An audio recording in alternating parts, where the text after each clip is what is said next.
Parshat Noach, and I wanted to talk today about the names of God, among other things. So we're going to get started with the first two, the two primary names of God, which are expressed in the Torah. You know, the names are very important. The names of God are obviously very important because why are there so many of them?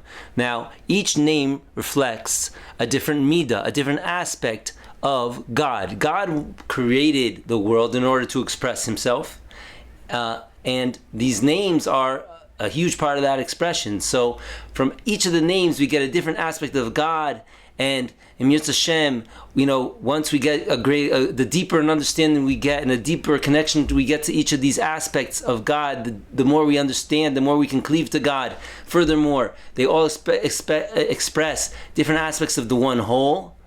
This is obviously a big tikkun, a big perfection for us, for our soul. We connect to these different names. Now, the first two names that are expressed in the Torah are the Shem Elokim, and then the Shem Havaya, Yud K Vav K.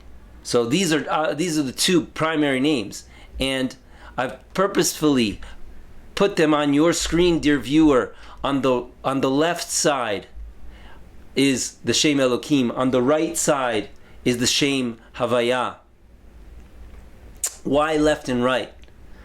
Well, the Shem Elokim is the name of strict judgment. In fact, it's so strict, it's such a name of judgment that this name can even apply to a judge. The judges are called Elohim in the Torah. Whereas the name Havaya is not the name of judgment. That's the opposite. It's the name of giving, kindness, chesed in Hebrew. That's the word, chesed. So you have chesed and din.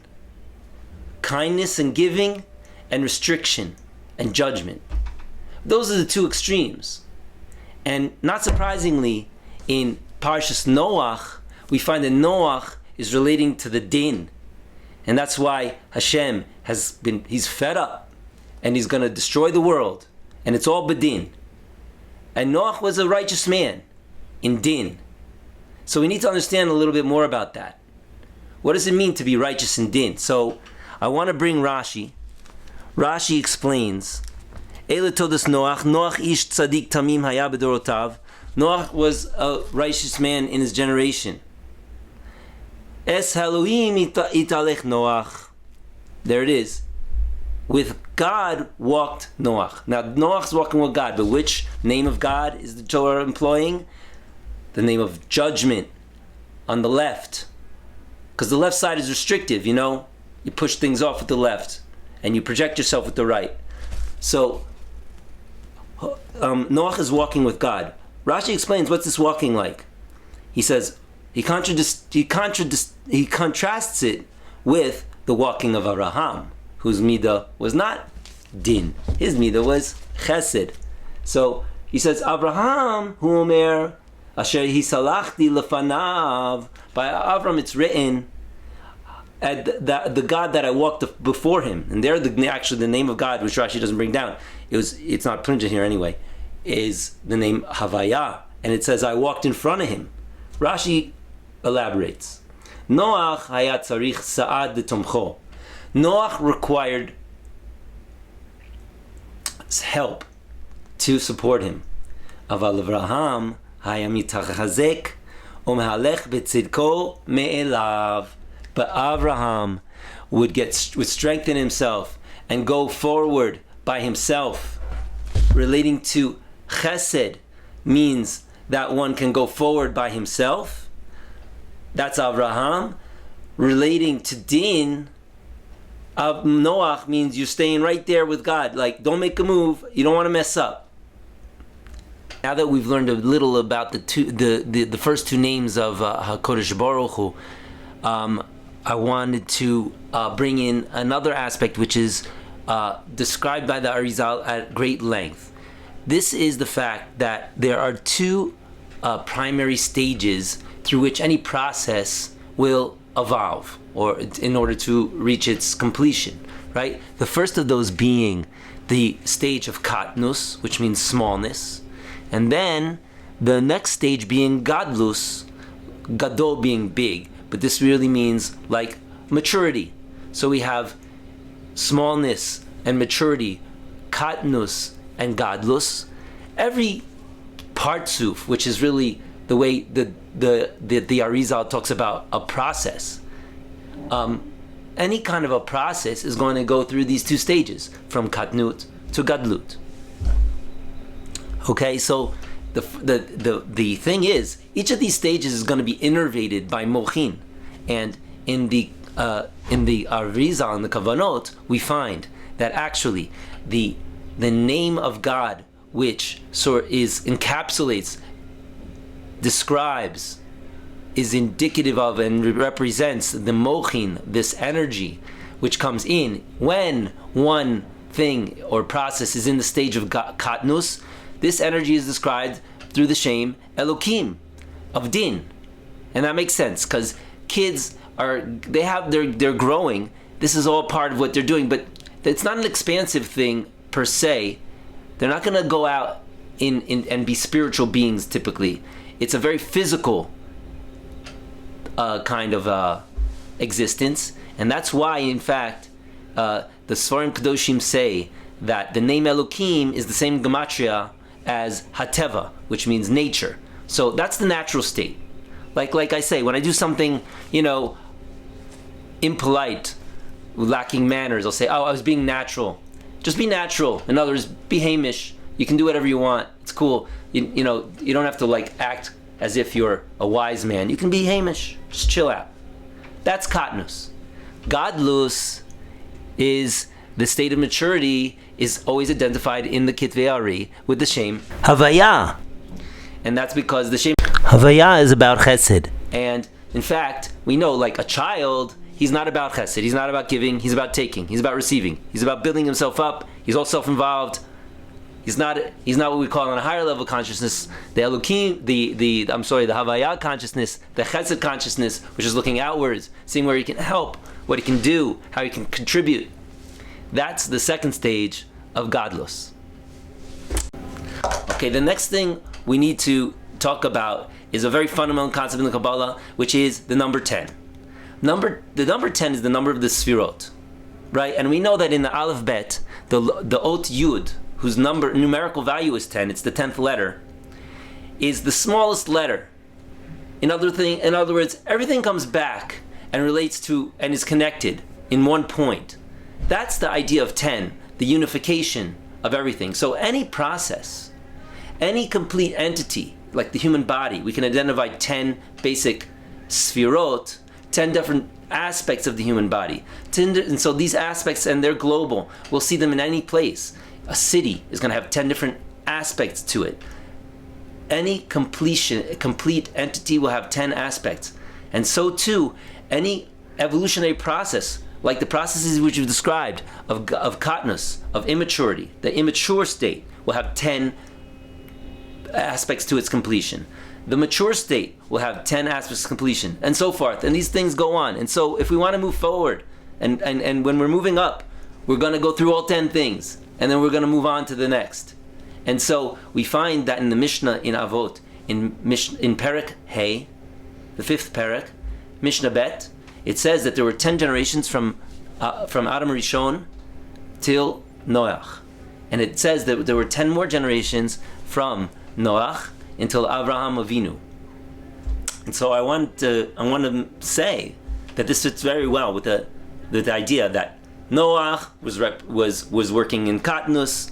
He was in the stage of the world was relating to God through the state of immaturity, right? And it's reborn there, and then moving on until Avram Avinu, where we're moving through Kadlus. We're getting to Kadlus, right? And this is culminating with Avram Avinu's, the advent of Avram Avinu, who gets to Kadlus, and then he takes the world to the next level. He gets in touch with God. He brings God into the world and the knowledge of God, and this opens up the world to a whole different reality, a new opportunity, and history continues. And history is always going to be characterized by this stepwise progression from Katnus to Kadlus, and then once you make it over the threshold into the new reality, you're back in Katnus, moving onwards into Kadlus. So we've learned about the two names of HaKadosh Baruch Hu, Elokim and Havaya. We've learned that there are the two stages, evolutionary stages, the primary evolutionary stages that any process can be broken down into, which are Katnus and Kadlus. And we know that any complete stage or entity will always have 10 components, which correspond to the 10 Sfirot. In conclusion, I just wanted to answer a question that I've had for a long time. And it's because Rashi brings Chazal in the beginning of Parshat Noach, the first pasuk in Parshat Noach. It says, Noach ish tzaddik tamim haya b'dorotav. Noach was a completely righteous man in his generation. So Rashi brings the sages. He says, Yesh mi rabboseinu doshim oto l'shevach. There are those of our rabbis who learned this pasuk that it's praising Noach. Kol shekain she'ilu haya b'dor tzaddikim haya tzaddik yoter. It says that he was a righteous man in his generation, and so Rashi says, and then the inference, or this side of the debate says that the inference that should be made from this pasuk, that if he was righteous in this generation, just think of how righteous he would be in a better generation where we would have someone else to a righteous friend. V'yesh shedoshim oto leganai. And there are those who learn this pasuk that it is deprecating, right? Lefi doro haya tzaddik. The inference from the pasuk that says he was righteous in his generation is that he was a tzaddik. He was a righteous man in this generation. Ve'ilu haya b'dor shel Avraham lo haya nechshav leklum. But if he'd been in the generation of Avraham, he would not have been considered anything. He wouldn't have been special at all. So this always troubled me, this Rashi. How could it be that they learned about Noach, such an important personality? He's the progenitor of the human race. He talked to God. He built the Teva. He weathered the flood. And yet there's this big discrepancy in how he's being looked at by the sages. I want to say that maybe we can understand this in light of what we've learned about the stages of Katnus and Kadlus. We said that really the world is evolving through these stages from the period of Avraham Arishon through Noach, and then onwards from Noach until Avraham Avinu. These two big stages, right, correspond to the stages of the developmental stages of immaturity, and then the more mature stage, until finally Avraham Avinu comes on and is perfected. He changes the world, and the world begins anew, going from Katnus to Kadlus. And so we came out with Noach being a part of the world relating to God through Katnus. And Katnus is really a stage where we're built, the exterior is built, the lower levels of the soul are built. In other words, just like a child, his body is built, but his mind is not quite there. He hasn't decided who he's going to be, and ethically he's not so evolved. But he's physically, you get through Katnus, and he's a man, but he's really lacking the full development, which is going to that's going to be the project of the rest of his life. So too, that's where Noach was, and that's why his behavior could be regarded in one of two ways. Just like a child, when we look at when a child does something, we can't necessarily interpret it as being an indication of who he is. It can merely be something, a learned behavior, a conditioned behavior, but it remains to be seen whether or not it's really something which is his essence and who he really is. That will only be borne out when he gets through the stage of Kadlus. And since Noach is relating to the Elokim, taking those baby steps and walking with God close in hand, not like Avraham Avinu, we can't really pass judgment on whether he's this aspect or that aspect. I hope that these ideas have been helpful for you, and that you've enjoyed the video, and I thank you for watching.